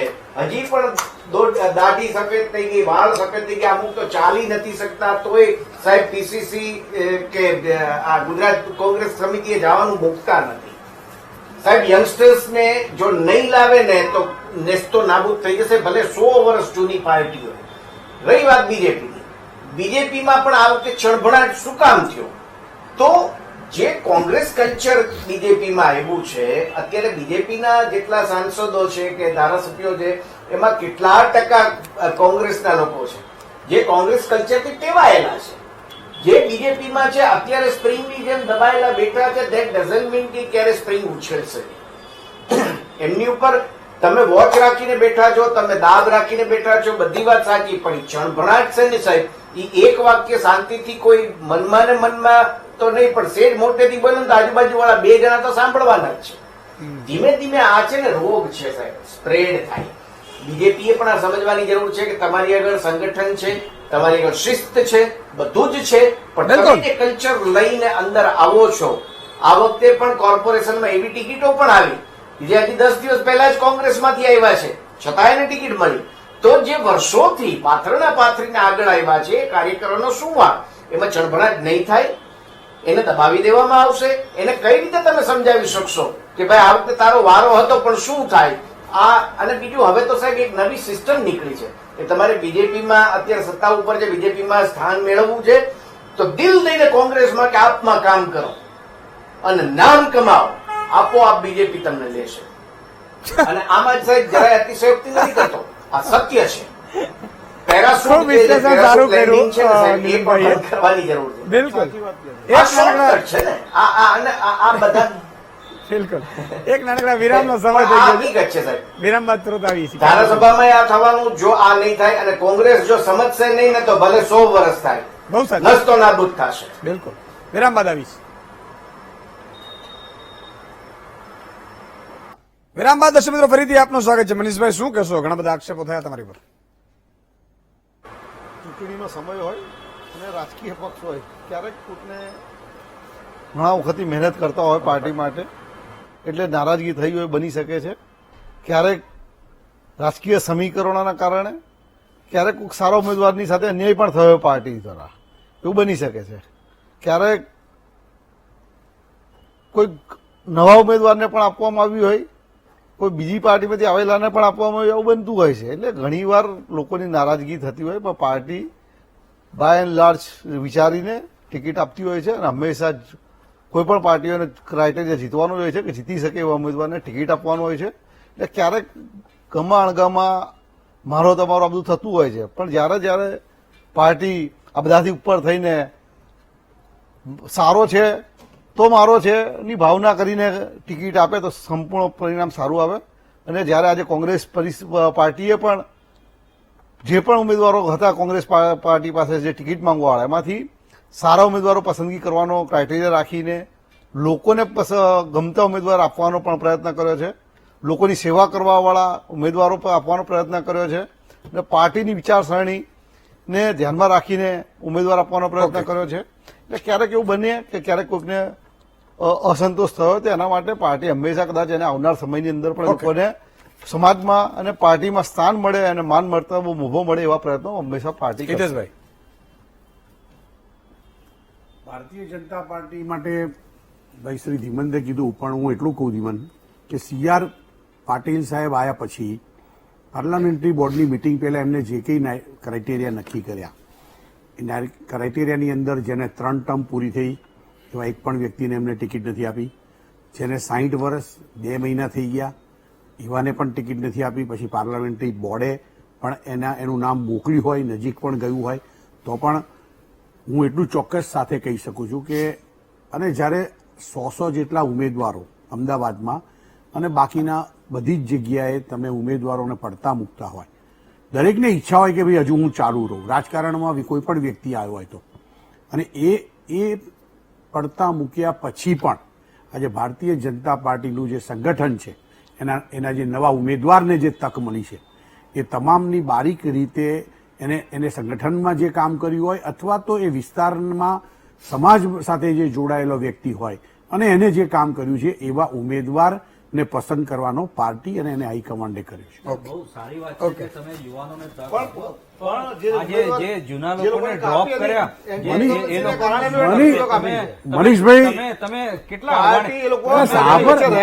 મનીષભાઈ સાંભળવાની વાત કર. એન્ટી કન્વન્સીના કારણે લોકોની ટિકિટો કાપી છે. મારો મુદ્દો શું છે? યુવાનોને તક આપો સારી વાત છે, પણ જે જૂના ડ્રોપ કર્યા એનું કરશો શું? કેટલા અડવાણી ભેગા કરશો તમે? આજે પાર્ટીની અંદર અડવાણી, આજે પાર્ટીમાં જે લોકો, એટલે હું તમને એક કહું છું કે આજે જે 2 કે 3 ટર્મથી રહ્યા હોય અને નવું જોર આવ્યું હોય, આજે કોંગ્રેસ, પેલા ભાઈએ સુનિલભાઈએ કહ્યું કોંગ્રેસ કેમ અલિપ્ત થઈ રહી છે, અલિપ્ત અને સમાપ્ત થઈ રહી, એનું કારણ જે છે કે ભાઈ જે વસ્તુ આગળ આવી જોઈએ એ ના આવી. અને આજે તમારો લીડર ઓફ ઓપોઝિશન, તમે તો સત્તાની વાત જવા દો, એને પોતાની જગ્યા છોડી મનીષભાઈ તમારે ત્યાં આયા. હવે તમારે એમને લઈને ફરવાનું છે. કેમ? તો કોંગ્રેસનો ઉપરનો, એ પેલા ભાઈએ કીધું એમ 5 નેતાઓનો ઝઘડો આતે. એટલે હું એવું માનું છું કે કોંગ્રેસે સુધરવાની જરૂર છે. વિરોધ પક્ષ તરીકે સબળતાથી પ્રજાના પ્રશ્નો લઈ જવાની જરૂર છે. ત્યારે જ તમે સાબિત કરીએ. મનીષજી, इतना मजा आता है ना जब भी मैं डिबेट में आता हूँ, क्योंकि जो बेस्ट एडवाइस बीजेपी वाले कांग्रेस को देते हैं और कांग्रेस वाले बीजेपी को देते हैं ना, अगर एक दूसरे की बात सुनने लग जाए, दोनों पार्टियां देश के हित की इतनी अच्छी काम कर सकते हैं. हितेश भाई ने जो एडवाइस मनीष जी को दी है, मनीष जी ने जो हितेश भाई को दी है, दोनों पार्टियां स्वच्छ हो जाए, बेटर हो जाए, देश एकदम शाइनिंग हो जाएगा. जो अटल जी का नारा था वो एक्चुअल में हम अचीव कर पाएंगे. पर रियलिटी ये कि इतने सालों की आजादी के बाद यशोदान भाई, आज हमारे देश में पेट्रोल का आप रेट देख लीजिए, आज हमारे देश में अगर आप देखिए किसानों की जो हालत है, आज हमारे देश में चाइना हमारे सर पे खड़ा है, आज हमारे देश में अगर आप बात करिए युवा बेरोजगारी की बात करिए, आज हमारे देश में जो लगातार PSU उसको बेचा जा रहा है, जो लगातार इन सारे मुद्दों के बावजूद भी इनको उठाने वाला कोई नहीं है. बीजेपी क्यों जीतेगी? क्योंकि ये नहीं है कि मुद्दे दे रही है बीजेपी, ये नहीं है कि नीति बीजेपी की बहुत अच्छी है, क्योंकि विपक्ष कहीं ना कहीं बीजेपी के इन सारे मुद्दों को उठा नहीं पा रहा. लैक ऑफ लीडरशिप नहीं है, लैक ऑफ स्ट्रेटेजी नहीं है। देखिए स्ट्रेटेजी नहीं है, वहां पे बीजेपी बढ़िया से बढ़िया स्ट्रेटेजी बना रही है, पेज प्रमुख बनाएगी, कल को वो पैराग्राफ प्रमुख बनाएगी, उसके बाद लाइन प्रमुख बनाएगी। मनोज जी, मैंने ये समझना है, मान लो कि एक आदमी पेज प्रमुख है, लेकिन ये पेट्रोल तो उनको भी महंगा पड़ता है, तो ये नहीं सोचता होगा यार मैं पेज प्रमुख क्यों हूं, ये पेट्रोल महंगा है, ये नहीं सोचता होगा? समझने की कोशिश ये सोचने से पहले ही 2024 आ जाएगा, ये सोचने से पहले ही 2022 आ जाएगा। जब तक हम सोचेंगे कि हमको क्या करना है, इलेक्शन प्रधान हमारा देश है, रोज 15-20 दिन में एक ना कोई एक नया वो इलेक्शन आ रहा है, और उन इलेक्शन में हम लोग बातें करते हैं बड़ी बड़ी। नहीं, तो ये क्या सोचते होंगे, मान लो वोट मांगने जाते होंगे कि भाई हेलो चलो चलो, तो लोग पूछते होंगे कि भाई यार पेट्रोल बहुत है, तो ये क्या जवाब देते हैं? एक स्टैटिस्टिक्स नहीं है, पर जिस तरीके से देश की बेरोजगारी बढ़ रही है, उसी तरह बीजेपी की मेंबरशिप बढ़ रही है।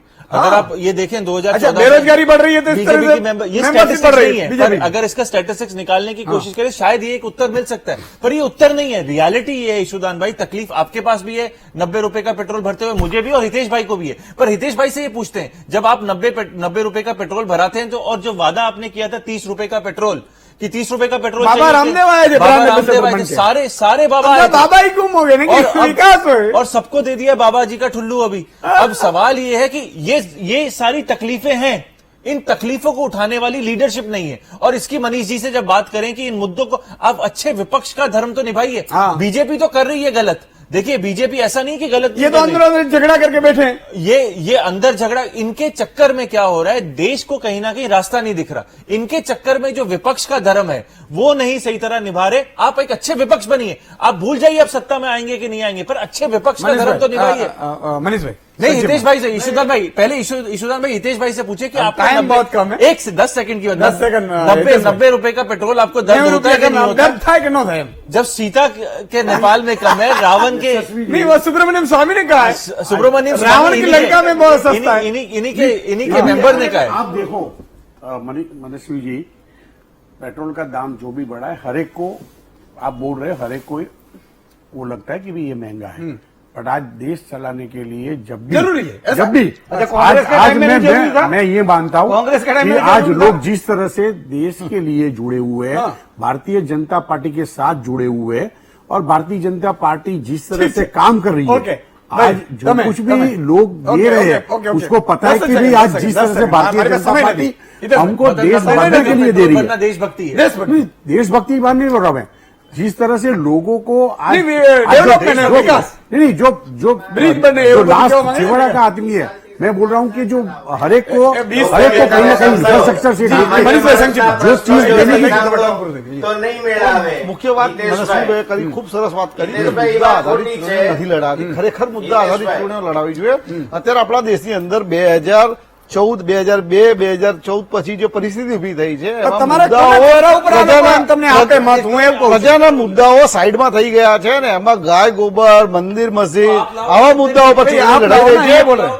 હું એ જ કહું છું, એની માટે આખું મીડિયા મેનેજમેન્ટ કરવામાં આવે છે, લોકોને એક